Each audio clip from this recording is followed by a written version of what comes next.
En el programa Contextos desde la página de Ultimátum.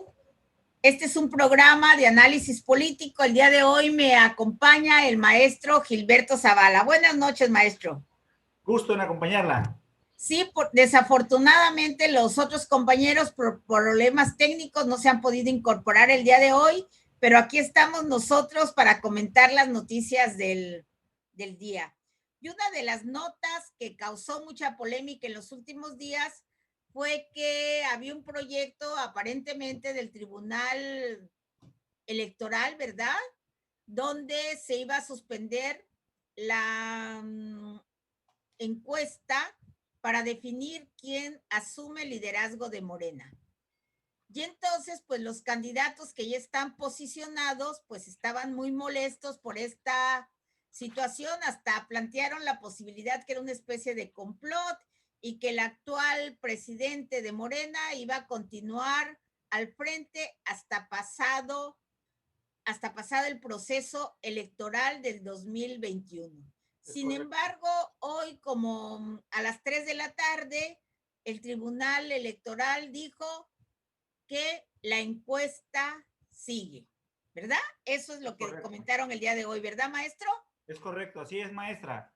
Hoy el Tribunal Electoral del Poder Judicial de la Federación resolvió hacer válido el proceso que está empleando el INE a través de las 3 casas encuestadoras a efecto de que identifique los liderazgos mayormente consolidados para que sean reconocidos y validados en la elección de la dirigencia nacional de Morena.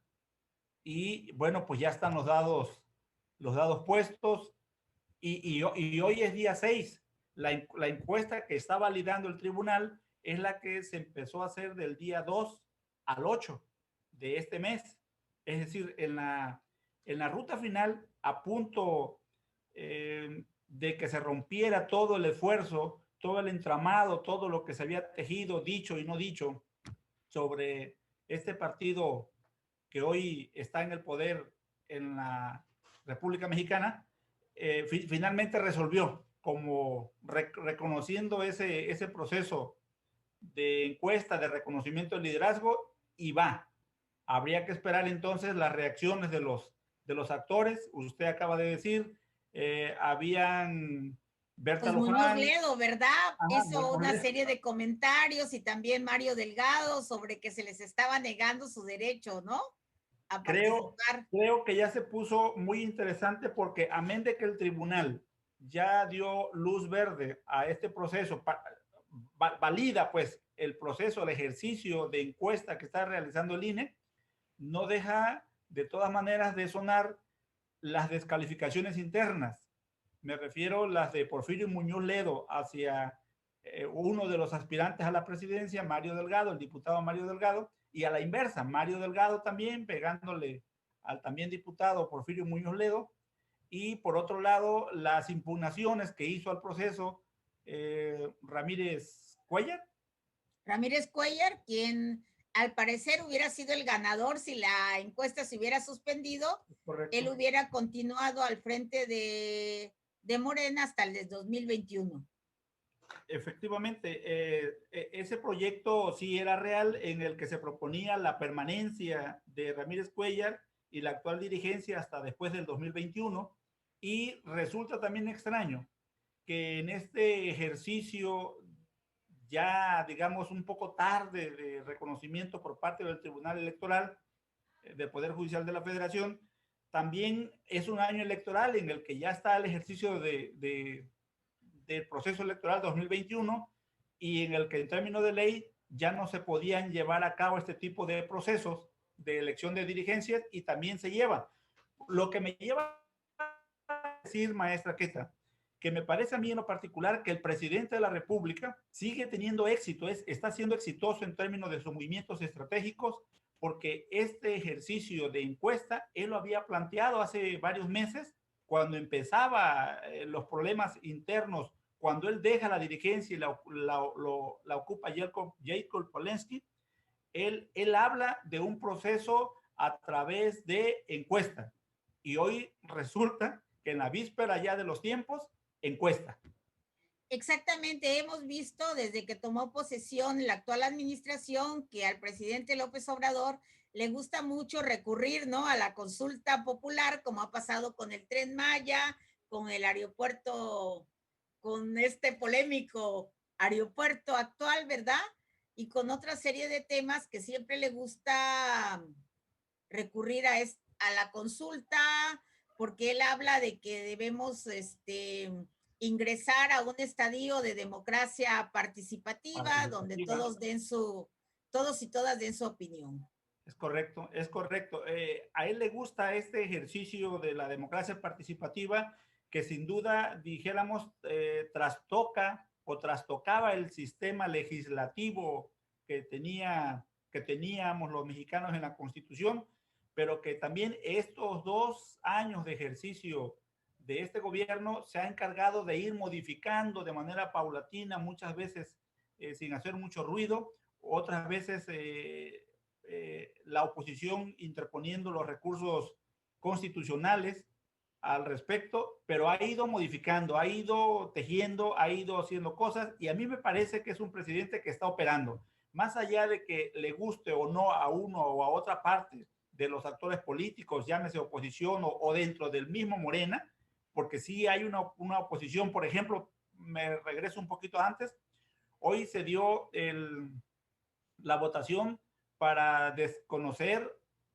los Fideicomisos. fideicomisos y ahí hay diputados de Morena que votaron en contra. Entonces, sí hay oposición dentro de Morena, pero también fuera de Morena, que efectivamente no están articulados, pero que mi punto es que el presidente sí está operando, sí está haciendo cosas y habría que prestarle mayor atención en términos desde quienes no les gusta el modito, dijera el propio presidente, ¿no? Creo que en el tema de comunicación, él desde la mañanera ha asumido un liderazgo, ¿verdad? Por supuesto. Él tiene muy preciso qué es lo que quiere, a qué público va dirigido cuando él habla de la consulta, cuando él habla de determinados temas. Lo habla en un lenguaje muy claro, muy sencillo, ¿verdad? Y que por un sector de la población es muy bien recibido, ¿no?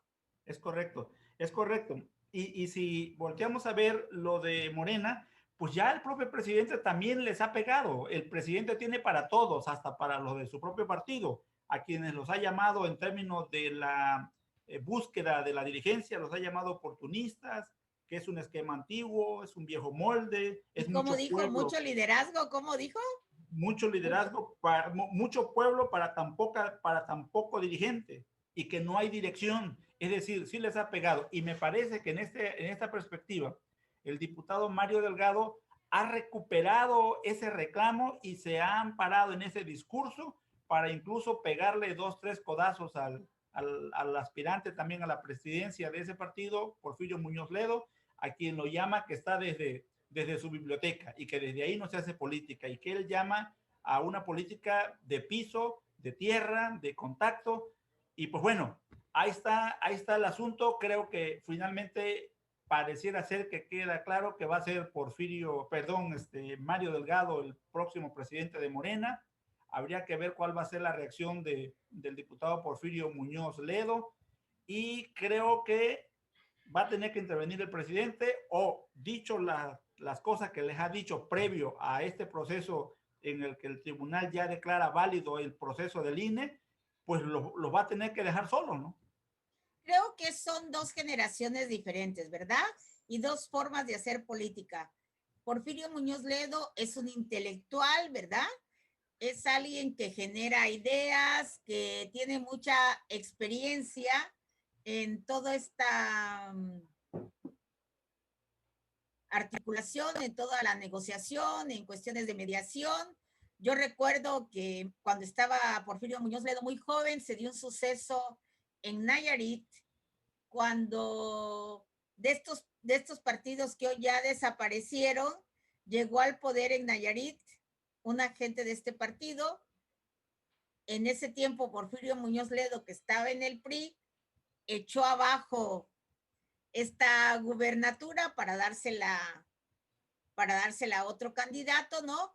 Él es un artífice en las negociaciones, ¿no? Tiene una Sí, experiencia increíble, una capacidad para hablar y armar polémica como la que ha estado armando en los últimos días. Y yo creo que finalmente, bueno, eso creo, ¿verdad? Esa es mi opinión.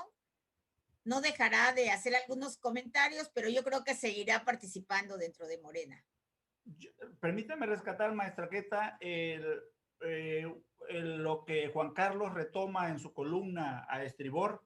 Tuve la oportunidad de echarle una miradita hace un ratito, en donde él efectivamente, por lo que ha venido leyendo del contexto, facilita que va a ser Mario Delgado el próximo presidente de Morena, y me parece que sí, que ahí está. Entonces, estamos en una guerra de declaraciones hacia adentro del partido Morena, y por otro lado, hay ha venido siendo sistemático un debilitamiento al prestigio y a la credibilidad de las instituciones democráticas del Estado mexicano. Me refiero otra vez al Tribunal Electoral del Poder Judicial de la Federación, por aquello también de las impugnaciones que tiene en puerta sobre México Libre y sobre las otras organizaciones que aspiran a ser partido, y que todo mundo hoy en la comentocracia se aseveraba de que el tribunal iba a echar por abajo el proceso interno de Morena,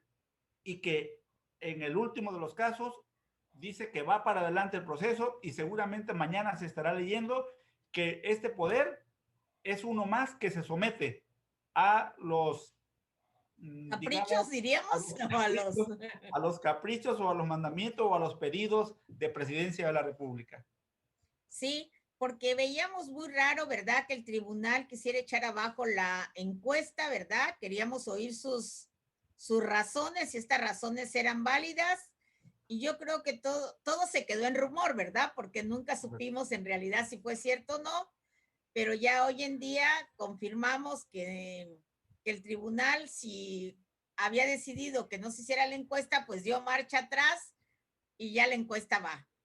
Y por otro lado, permítame hilar un tema que hoy en la mañana, más bien que desde ayer en la mañana, el presidente lo esbozaba, hoy fue mayormente comentado, que tiene que ver con este Acuerdo Nacional para la Recuperación Económica, y que esos 39 proyectos que se contemplan en el plan de infraestructura, con un total de casi 300,000 millones de pesos, en el que finalmente el Consejo Coordinador Empresarial, bajo Carlos Salazar Lomelín, logran empatar las Un agendas con acuerdo, el ¿no? presidente, logran el acuerdo, y creo que sí es un ejercicio en el que estos empresarios, sin estímulos fiscales, sin proyectos para participar en las energías del futuro que tienen que ver con las energías renovables, con el petróleo, con la Comisión Federal de Electricidad, anunciaron efectivamente este plan, y que me parece que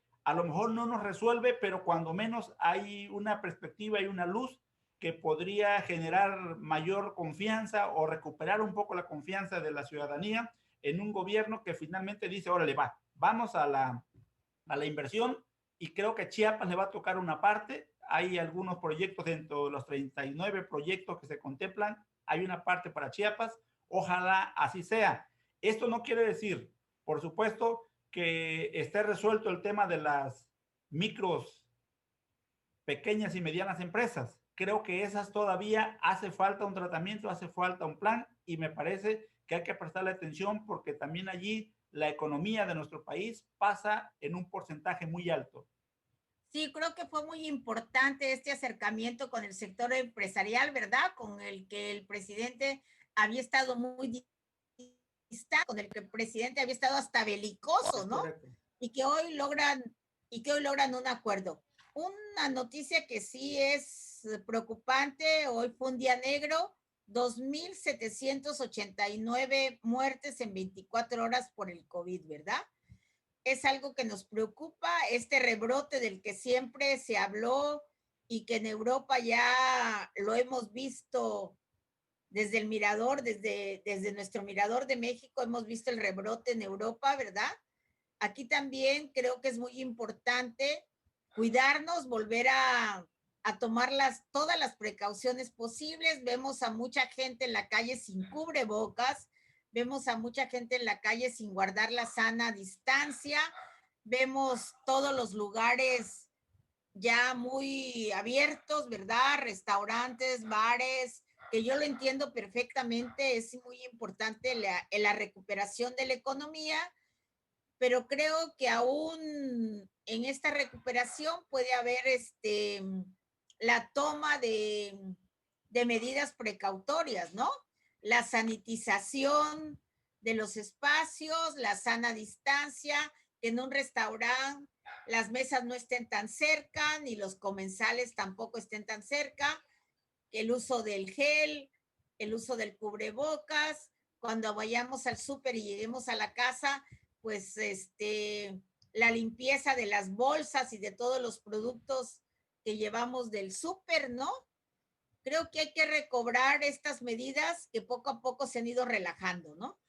Yo quiero recuperar dos comentarios. Uno, el que usted se refiere, maestra, en términos de que creo yo que la sociedad, las personas, las familias, de verdad ya relajaron las medidas de prevención, las medidas protocolarias para evitar un posible contagio o recontagio.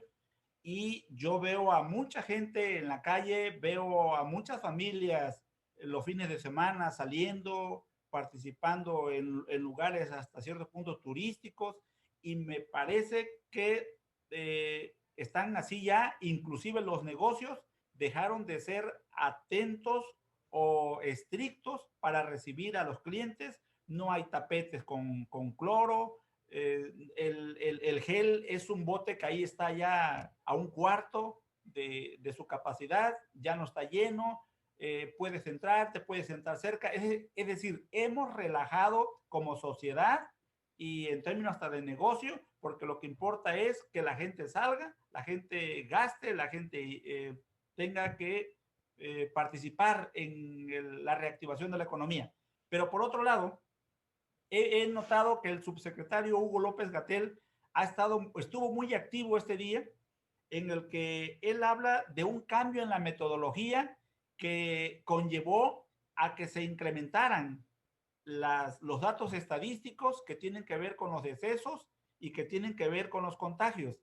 Del día lunes, de ayer para hoy, se movieron, digamos, de manera alarmante, dramática las cifras, y que en un solo día, en 24 horas, se contabilizaron 81.887 decesos y 700, para hacer un total de acumulados de 789.780 de contagios reconocidos por las autoridades sanitarias.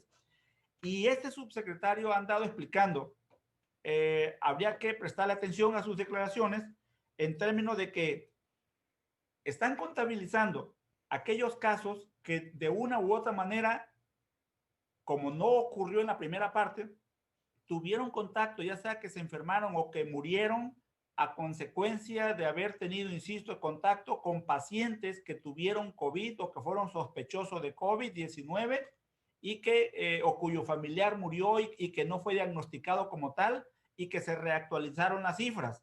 Este ejercicio, sin duda, levantó sospechas, no solamente de sus opositores, sino también hay quienes lo calificaron de distorsiones plausibles en términos de la comunidad científica y especializada en temas de salud y estadística, porque efectivamente no les cuadran los datos. Entonces, creo que el subsecretario está haciendo un esfuerzo por recuperar la confianza que sin duda se ha ido diluyendo con el paso de los tiempos, con el paso de los meses, de las semanas, y que hoy este número, esta cifra que se elevó significativamente en términos de los decesos y los contagios por aquello de las neumonías atípicas que no se contabilizaron Así es. en el pasado reciente, hoy los están considerando. Ahí la pregunta, más bien a mí en lo particular no muy me queda claro, si antes no lo contabilizaron, ¿para qué lo contabilizas ahora?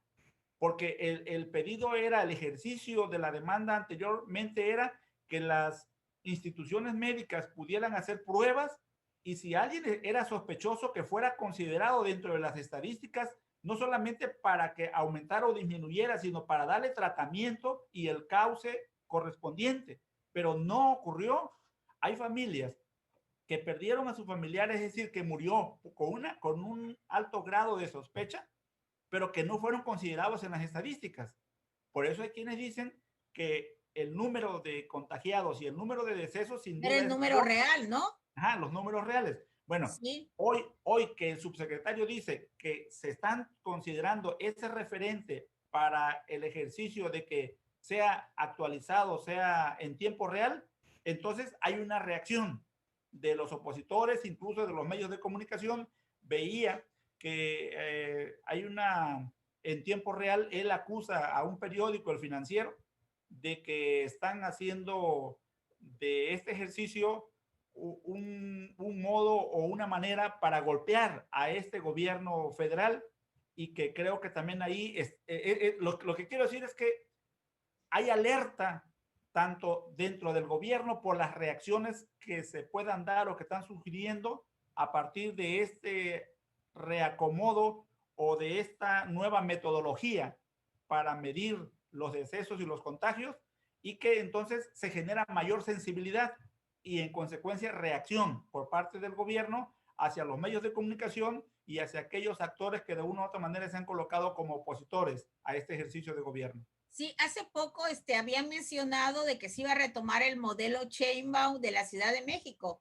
Ve que ella fue contraria a muchas de las medidas propuestas por López Gatell y el gobierno federal, ¿no? Ella Correcto. recomendaba el uso del cubrebocas, el uso de las pruebas, ¿no? Que siempre se pensó que era muy importante el uso de las pruebas, una serie de medidas que ella implementó en la Ciudad de México y que eran muy diferentes a las medidas que día a día nos decía López Gatell, ¿verdad? Fue muy criticado el subsecretario porque nunca usó cubrebocas, vemos todavía actualmente a muchos funcionarios sin cubrebocas. Es muy importante que los funcionarios usen cubrebocas porque de alguna manera ellos son el ejemplo para la población. Se le criticó mucho al presidente del PRI porque anda de gira y que andaba sin cubrebocas. Y decían cómo era posible si el PRI ha sido de los principales críticos de las medidas tomadas por el gobierno. Entonces creo que ya vi unas fotos donde su gira continúa y ya andan todos los funcionarios del PRI con cubrebocas, ¿no? Y entonces es muy importante que retomemos, ¿verdad?, todas las medidas implementadas desde los primeros días de la pandemia, que no relajemos las condiciones en que nos movemos y pues a cuidarnos, ¿verdad? Porque mientras esto no termine, seguiremos, tendremos que seguir cuidándonos, ¿no? Es correcto. Entonces, ¿qué estamos observando? Que hay un cambio en el discurso político para el tratamiento institucional de la pandemia en el gobierno mexicano. Y que esta parte la uno con lo que usted dice en términos de la familia, de las personas, de los ciudadanos, a llamarnos a no confiarnos. Es decir, poco ha cambiado en términos de medicamento porque no existe la vacuna en los hospitales o en las clínicas. Ahí sigue una situación compleja, difícil. Si bien es cierto que ya los casos no están llegando, digamos, de primer contacto ya a los hospitales, porque la gente aprendió en estos meses a tratarse de manera casera, por así llamarlo, de manera doméstica. Y que entonces ya la gente ya, pues, ¿para qué va, no? Pero necesitamos cuidarnos. Y a propósito de que no se cuidan los funcionarios o los servidores públicos, dos comentarios. Escuché el fin de semana un mensaje del secretario de Educación Pública por el que llama a las maestras y a los maestros a redoblar el esfuerzo para evitar mayores contagios y poder normalizar en la medida de lo posible ese contacto presencial en las aulas en la medida que el semáforo sanitario esté en verde y existan las condiciones en cada estado. Y él habla de 3 filtros: el filtro en la familia, del alumno cuando así existan las condiciones al salir de su casa a la escuela, el filtro sanitario que se instalará a la entrada de la escuela y el filtro sanitario dentro de las aulas propias de cada uno de ellos, mantenerse en su mueble, en su inmueble, en su mesa, en su banca, limpiarla al llegar, limpiarla al salir. Pero lo que nunca dijo el secretario es quién va a dar los aditamentos para esos filtros que pasa por cloro, por agua, por jabón, por alcohol, por gel, por todas esas medidas, por toallas, por cubrebocas. ¿Quién lo va a proveer? Y me parece que allí únicamente se está mandatando a que sean los comités de padres de familia. Los comités sanitarios integrados por padres de familia, los que van a llevar a cabo o los que van a ser vigilantes de este proceso, pero creo que queda trunco ahí el asunto, porque al final de cuentas tiene que ver con recursos económicos, y recursos económicos nadie habla de ello. En la escuela, y con justa razón, se prohibió el pago de la colegiatura. Bueno, ahora no hay dinero para esos protocolos. Entonces, el maestro está llegando a dejar tarea, están haciendo un gran esfuerzo las maestras y los maestros, voy a hablar de Chiapas, por mantener el contacto vía a través de internet, mensajes telefónicos, ¿verdad? A través de visitas eventuales, ¿no? En los municipios que son chicos, sí, ¿no? sí, están Los llegando. maestros acuden, ¿no? A las casas, ¿no? De sus alumnos para dejar las tareas que deben de hacer. Pues desde aquí, pues mandamos una felicitación a los docentes que están haciendo una extraordinaria labor, un esfuerzo pues doble o triple en ocasiones, ¿no? Es correcto. Bueno, y el segundo comentario que usted menciona, que los funcionarios, los servidores públicos son los primeros que deben de andar el cubreboca porque de una u otra manera se colocan como referentes de los Así es. demás. Bueno, ahí tenemos ya el caso del presidente de los Estados Unidos, Donald Trump, que renegó del cubrebocas. Exacto. Y hoy pues estuvo hospitalizado, acaba de abandonar el hospital donde lo tenían y se lanza de lleno a la campaña otra vez y diciendo que ellos tienen buenos medicamentos, el gobierno de Estados Unidos tiene buenos medicamentos para tratar el COVID, que no le tengan miedo, y se lanza de lleno a la campaña. Lo que nos lleva a ver que efectivamente la política le urgió salir de ese confinamiento que tuvo durante 3-4 días. ¿Sí? Y tiene que ir a la disputa de los más menos 3 puntos porcentuales que lo separan en algunos estados que son claves para ganar las elecciones ya en menos de 20-25 días, que son Florida, Carolina del Norte, Georgia, Michigan, Pensilvania, Wisconsin, Arizona, Minnesota, Nevada y Texas, en donde se van a medir sobre todo cuál es el impacto del debate que tuvo recientemente con Biden y de las enfermedades y de la cura que dice Trump que ya está recuperado.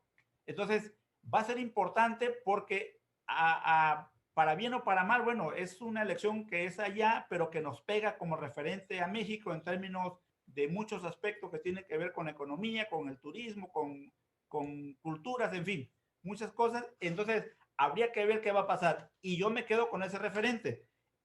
Creo que le llegó en muy mal momento el COVID a Trump, ¿verdad? Pero hay quienes están diciendo que este COVID, esta enfermedad, este padecimiento que ha presentado el presidente, hay quienes dicen que es parte de una estrategia de campaña. Pues todo es posible, ¿verdad? Es posible, porque ¿no? además le permitió descansar unos días, ¿verdad? Tomar su tiempo tal vez para reunirse con su cuarto de guerra, ¿no? Con sus asesores para implementar nuevas estrategias, para seguir adelante, porque aunque algunos dieron como ganadora a Biden, ¿verdad? En el pasado debate, siempre para muchas personas las preferencias están inclinadas a gente como Trump, que da la pelea, ¿verdad? Que es un gallito de pelea, que siempre está dispuesto a dar el primer golpe, ¿no? Y a continuar golpeando, como no sé si recuerda aquel famoso debate de Fox, ¿no? Que dijo hoy, hoy, hoy, ¿no? Que yo creo que eso le dio el gane Que fue a Fox, decisivo. ¿no? Toda Sí, esa actitud hacia adelante de Fox en ese momento, ¿no? Creo que fue decisivo para el triunfo. sí, sin duda. Entonces, está siendo muy interesante. Hoy estamos a 6 de octubre, el próximo 3 de noviembre en los Estados Unidos se estará llevando a cabo el proceso electoral en donde este presidente, Donald Trump, el actual presidente de los Estados Unidos, está buscando la reelección y por supuesto las cosas se ponen caliente. Mientras tanto, aquí, maestra, hoy la Cámara de Diputados finalmente, con el apoyo de los diputados del PES, del Partido Verde Ecologista, declaran desaparecidos 109 fondos y fideicomisos con un total de 68 mil millones de pesos anuales y la Cámara de Diputados ha dicho que sí. ¿A dónde nos lleva este punto? En donde hay actores, hay sectores de la población que se sienten amenazados porque eran recursos que se tenían administrados bajo un comité técnico y que sin duda, amén de lo que el presidente ha expresado, que son parte de la corrupción de las altas esferas de los gobiernos, que sin duda puede ser que tenga razón el presidente, pero él ha dicho recientemente que ya no hay corrupción en los altos mandos del gobierno. Si ya no hay corrupción y estos altos mandos del gobierno son los que administran actualmente los nuevos fideicomisos, no habría razón para desaparecerlos. Y, Pero perdón, y es más, creo que fue Mario Delgado, si no mal recuerdo, quien Mario Delgado, reconoció que no todos los es fideicomisos correcto. estaban mal administrados, que varios de los fideicomisos eran un ejemplo de rendición de cuentas. Entonces, ¿por qué irnos contra todos, verdad? Debieron haber revisado cada uno de los fideicomisos, si eran necesarios, si eran pertinentes, cuáles estaban siendo bien administrados y si algunos de ellos que estaban mal administrados eran necesarios, pues había que ponerle pues un remedio, ¿no? Es la parte que en ocasiones a mí me causa desconcierto. ¿Por qué se va contra todos en la misma medida? ¿Por qué pagan justos por pecadores, ¿no? Como se dice vulgarmente. Creo que cada caso es diferente, ¿no? De acuerdo. Fíjese que de los 109 fondos y fideicomisos, aparentemente está salvado uno, un fideicomiso que corresponde a la Sedena, Secretaría Sí, de la así Defensa es. Nacional. Ese está a salvo. Entonces, sin ingenuidad, yo vuelvo a reiterar que el presidente ha estado operando, ha estado midiendo bien las pautas sociales, las pautas económicas. Creo que paulatinamente ha ido teniendo el control político, el control y la centralización económica, de suerte que va a ser, dice el presidente, que ahora los recursos se van a entregar de manera directa a los beneficiados. Y efectivamente, hacerlo de manera directa tiene ventajas para quien lo da, porque entonces asume el crédito. Quien lo da asume el crédito de que yo te lo doy y por supuesto se recibe un beneficio político. Entonces, sin ingenuidad, el presidente me parece que está avanzando, se ha ido estratégicamente posicionando. Hoy tiene más de 68 mil millones de pesos ya aprobados por la Cámara de Diputados de esos fondos que son anuales y que sin duda los va a llevar a cabo en términos de la disposición los mismos para aquellos que son los sectores beneficiados, a partir de que va a ser de manera directa quien va a dar los créditos, me refiero al gobierno federal, y esto significa para el presidente, por supuesto, más poder. Sí, ¿Cómo a ves? mí no me queda muy claro. Por ejemplo, por un lado dicen que la mayoría de los fondos obtenidos a través de los fideicomisos están destinados al tema del COVID, ¿no? Es correcto. Van a ir al sector salud. Pero Ese, por otro lado, se descuidan campos muy importantes, todo el campo dedicado a la investigación, el CINESTAP, CONACYT, y entonces pareciera que tenemos un gobierno que no le interesa la ciencia, ¿no? Que no le interesa la innovación, que no le interesa la investigación. Y en estos tiempos que estamos viviendo del COVID, donde sería muy necesario que hubiera la investigación para encontrar una nueva vacuna, ¿no?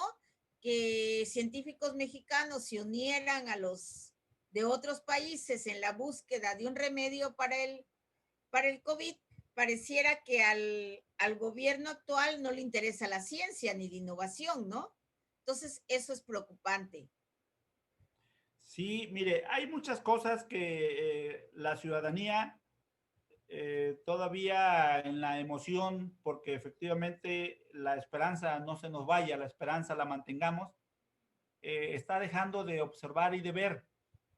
Este gobierno no se ha caracterizado precisamente por la causa que usted explicita, es decir, lo académico, la investigación, el CONACYT.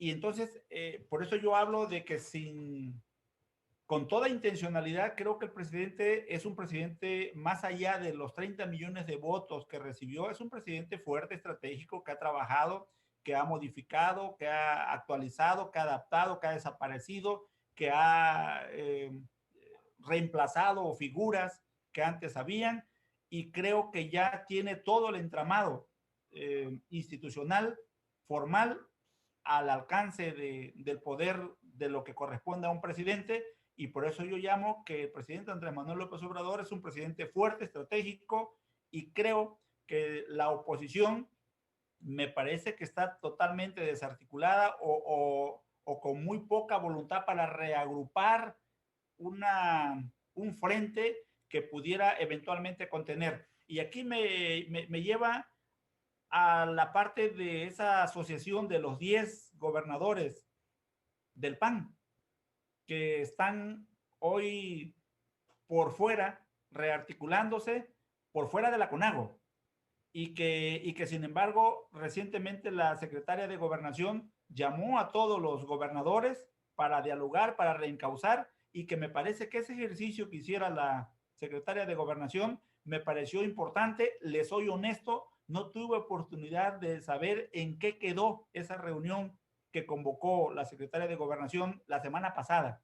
Yo la perdí de vista, pero me parecía de entrada un esfuerzo político inteligente, estratégico, virtud al distanciamiento que hay de muchos gobernadores, de cuando menos 15 o 20 gobernadores, de la ruta presidencial. Sí, creo que en ocasiones la Secretaría de Gobernación se ha visto desdibujada, como al principio vimos que Marcelo Ebrard, ¿verdad? Que es secretario de Relaciones Exteriores, asumió algunas de las funciones que le tocaban a la Secretaría de Gobernación. A la Secretaría de Gobernación le toca toda esta política interna de lo que está pasando con los gobernadores, de las cuestiones de seguridad, una serie de temas muy importantes le toca a la Secretaría de de Gobernación, perdón, quien debe de ser una especie de árbitro, de mediadora, de conflictos, ¿no? Y a abonar al trabajo del presidente, ¿no? La Secretaría de Gobernación hace un trabajo que impide que se den conflictos, que los conflictos no se hagan grandes, ¿no? Que los conflictos no estallen. Es una función que le toca a esta área, que además se ha visto también muy afectada por los recortes presupuestales. Le han quitado algunas de sus subsecretarías que eran importantes, ¿no? También en este recorte se ha achicado la Secretaría de Gobernación, pero debe asumir el papel protagónico que le corresponde, ¿no? Es como una especie de vicepresidente, ¿no? La Secretaría de Correcto. Gobernación. Es correcto. Déjeme, si usted tiene ahí de algunos comentarios, yo tengo algunos que rescato ahora. Nos manda saludos, bendecida noche, Marisol. Lili Calderón nos saluda. Buenas noches. Araceli Hernández Gómez nos manda un saludo. Gracias por el saludo, maestra Araceli Hernández Gómez. Teodoro Zavala, mi hermano. Mucho gusto en saludarte, hermano. Buenas noches. Lili Calderón hace un comentario que es triste ver que la gente se ha olvidado de los protocolos de prevención. Lo que estábamos comentando, la gente se está habituando digamos, a salir con toda confianza, con toda libertad, con todo desparpajo, y me parece que eso nos hace mayormente daño a las familias hacia adentro que las ganas de estar fuera de casa. Pero bueno, esas son las situaciones. Maestra Queta, me gustaría, si usted me lo permitiera, que pudiéramos revisar lo de la caravana migrante. Sí, al parecer la caravana migrante fue disuadida, ¿no? Sí. En Guatemala, ¿no? Porque amigos periodistas que acudieron a Tapachula y luego se trasladaron también a Tenosique, Tabasco, para esperar a la caravana migrante el día lunes, ¿no? Se encontraron y nos encontramos también para muchos con un ambiente de tranquilidad, para sorpresa, porque al parecer los gobiernos de Guatemala, ¿no? El gobierno de Guatemala también se sumó a este trabajo que hace México, ¿no? De persuadir a los migrantes de no continuar su paso, ¿no? Su paso hacia el norte. Y uno de los pretextos que adujo el gobierno de Guatemala fue que la pandemia sigue tanto en México como en Estados Unidos, que quédense en sus países, cuídense y no continúen su camino, ¿no? Creo que lo que ha hecho el gobierno de Guatemala desde el inicio de la pandemia, desde la primera parte, creo que ha sido mayormente disciplinado, estricto. Ahí hubo toque de queda. Al con toque inicio de hubo queda, toque de con queda rigor. desde las 6 de la tarde. Sí. Y creo que eso le ayudó mucho a ese país, y qué bueno que hoy, en colaboración, en esa solidaridad con el gobierno mexicano, ante el contexto que estamos viviendo, creo que qué bueno que asumió una posición responsable, crítica y sobre todo, insisto, disciplinada, estricta, para que pudieran contener, porque si ese país no hace gran cosa, es muy difícil contenerlos ya en nuestra frontera, aunque van a seguir intentándolo. A mí me parece entonces que eso ha sido importante. Ojalá nos ayude, nos sirva a todos y que nos dé mayor tranquilidad para que los mexicanos nos dediquemos también mayormente a lo nuestro.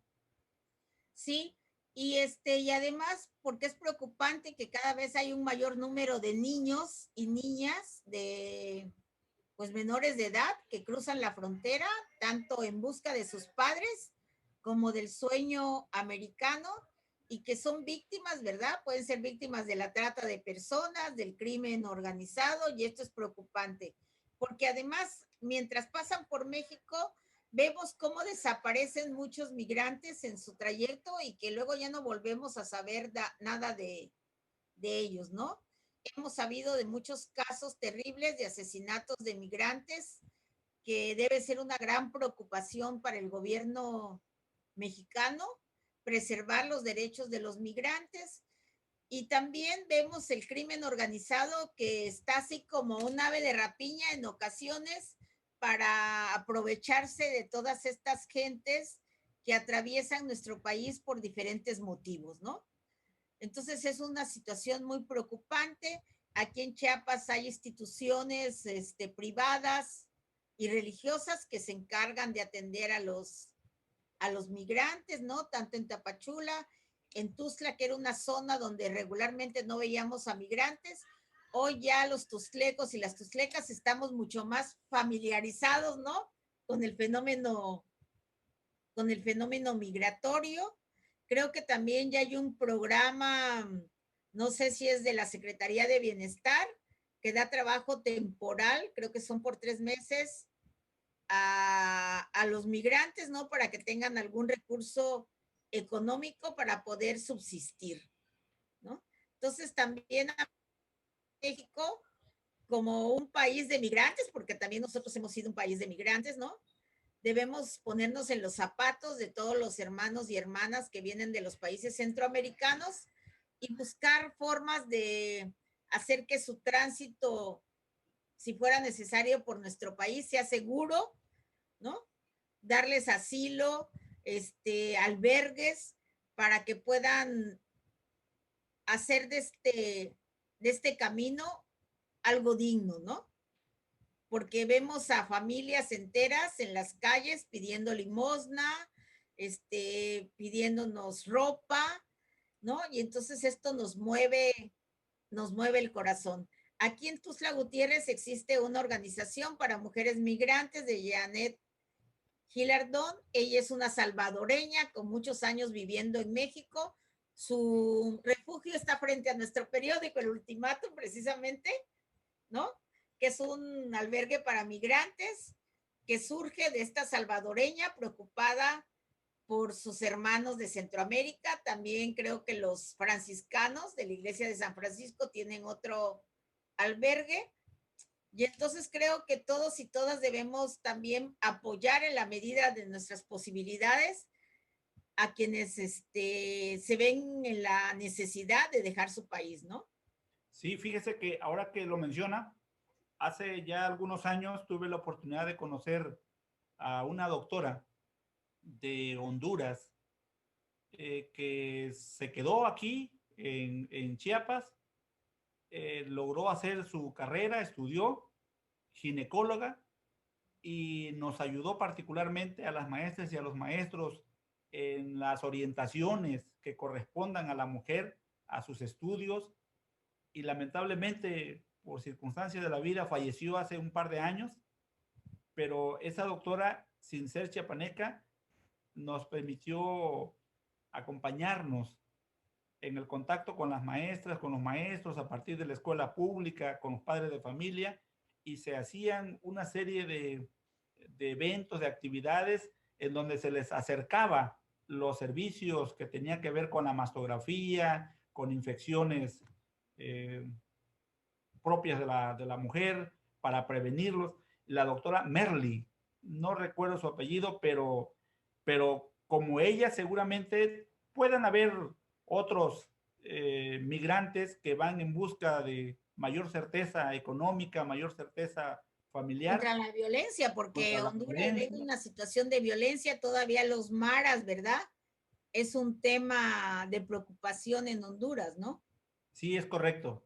Sí, es correcto. Entonces, yo creo que vale la pena estar muy atento a este tema que es social, que es económico, que es de seguridad. Y hablando de seguridad, maestra Guetta, se nos está acabando el tiempo. Hablando de seguridad, últimamente aquí en Chiapas, en Tuxtla,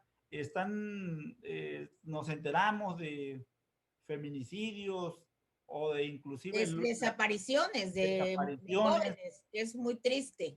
o de esta dama, esta muchacha que hace 2 noches lamentablemente se le acusa que asesinó a su esposo con un cuchillo. Y luego los suicidios de jóvenes o en jóvenes. Sí, hay muchos temas tanto de salud mental, ¿no? Como Sí, de violencia de género, que si bien tal vez no fueron causados por la pandemia, sí se acrecentaron durante la pandemia por estar todo el mundo aislado, ¿verdad? Muchas veces juzgados y otras instituciones de salud o de procuración y administración de justicia están disminuidos en su personal, ¿no? Por el tema de la pandemia. Y entonces eso ha impedido atender con la celeridad y con la eficacia todos estos temas. Pero creo que se debe, por ejemplo, ayer el fiscal Jorge Llave Navarca inauguró en Chiapa de Corzo el Centro Integral de Atención a la Violencia de Género y a la Violencia Doméstica, que es una modalidad de la violencia de género. Creo que es muy importante la presencia de estos centros en diferentes municipios, sobre todo los municipios que están en alerta de género, y que la sociedad sepa que funcionan 24 horas, que pueden acudir ahí. En muchos municipios como el de Tuxtla existe una policía de género, podríamos decir una policía de mujeres que atiende los casos de violencia de mujeres, Entonces creo que la sociedad debe estar enterada de todos estos servicios que se brindan, ¿no? Oiga, maestra Guetta, para cerrar nuestro tiempo de esta tarde-noche, que ha sido grato para mí conversar con usted. Fíjese que la semana pasada el gobierno del estado circuló un documento por el cual refiere que se llegó a un acuerdo que virtud a los acuerdos de la coordinadora del magisterio con el gobierno federal por el cual se destina a Chiapas 1,100 millones de pesos para pagos, a reclamos de pagos y de adeudos que ha venido enarbolando la dirigencia de este que le llaman movimiento magisterial y popular. Me llamó la atención el anuncio formal, oficial, por el que el gobierno dice que acompañó y que estuvo y que fue parte coadyuvante para que el gobierno federal, en un gesto de reconocer ese acompañamiento, hubo respuesta a las demandas del magisterio, en este caso de la coordinadora. Sin embargo, no sé si usted lo vio, lo leyó, pero yo no veo ningún compromiso por parte de este sector político que mantiene vivo un movimiento y que únicamente se les, en términos de promesa, porque creo que no ha operado nada aún, se les da nada más ni nada menos que 1,100 millones de pesos por un reclamo que, o por un adeudo que no fue de este gobierno, fue del gobierno anterior, y que allí, virtud a todo lo que ya comentamos de la corrupción y del control que ha tenido paulatinamente este gobierno federal, no se señala nada a un aliado político como sin duda lo es los actores del gobierno pasado anterior, pasado más bien. De suerte entonces que a mí me gustaría que en algún momento le pudiéramos prestar atención a estos temas, porque si bien son compromisos que conllevan recursos económicos que no los tenemos aquí en Chiapas y que se están acotando fondos y fideicomisos y que finalmente salen recursos y se destinan para deudos que no fueron generados por este gobierno, no se generan acuerdos durables que conlleven a un compromiso social, un compromiso educativo, un compromiso de las comunidades o un compromiso para mejorar la infraestructura educativa o los inmuebles o para proveer de insumos para este margen que vamos a tener para el regreso presencial a clases. Ahí no tenemos recursos, pero sí tenemos recursos para las demandas políticas de un sector que siempre tiene una y otra bandera como excusa, como pretexto para tener de rehén a la sociedad, seguir teniendo de rehén a la sociedad y por supuesto a la educación pública. Bueno, creo que aquí cabría una rendición de cuentas. Primero, el gobierno del estado debe aclarar bien si es cierto, si es válido, si realmente estos pagos no se llevaron a cabo. Si no se llevaron a cabo, ¿por qué no se llevaron a cabo? El dinero me supongo que estuvo o no estuvo, pues eso hay que saberlo, porque si el dinero estuvo y se destinó a otros usos, pues quién fue el culpable, ¿no? Hay muchos temas ahí en eso que preocupantes, ¿no? Porque no se puede estar siempre gastando un dinero doblemente cuando ya lo hubo para hacer esos pagos, ¿no? Y bueno, si dejáramos a un lado esto y hay que pagarles legalmente porque no se les pagó, pues sí hacer acuerdos de que esto no se vuelva a repetir, ¿no? Y que además no va a ser un reclamo de todos los días y decir, no, faltó que le pagaran a fulanito o faltó esto, ¿no? Sino que todo quede muy claro, con mucha transparencia, para evitar situaciones de este tipo, ¿no? Para que no sea una constante y que además pone en riesgo a la sociedad porque hay paros, hay manifestaciones, hay violencia en ocasiones, hasta hay quema de edificios o papeles de la Secretaría de Educación, ¿verdad? Que lo hemos visto con mucha tristeza. Y entonces creo que todo esto debe ser con mucha transparencia. Estamos llegando entonces a nuestro fin. Muchas gracias a quienes hoy nos acompañaron. Gracias por tolerarnos estos minutos. Nos vamos a despedir junto con la maestra Queta Burelo de esta noche, esperando que los temas que abordamos no son temas aislados, tiene que ver con esta armonía, esta convivencia, esta responsabilidad que estamos pasando en México y aquí particularmente en Chiapas. Muchas gracias allá a ustedes en su familia, en sus hogares. Cuídense, por favor, es muy importante. Y maestra Queta, pues nos vamos a ver mañana en otro programa. Así es, buenas noches a todos y a todas. Gracias, hasta mañana.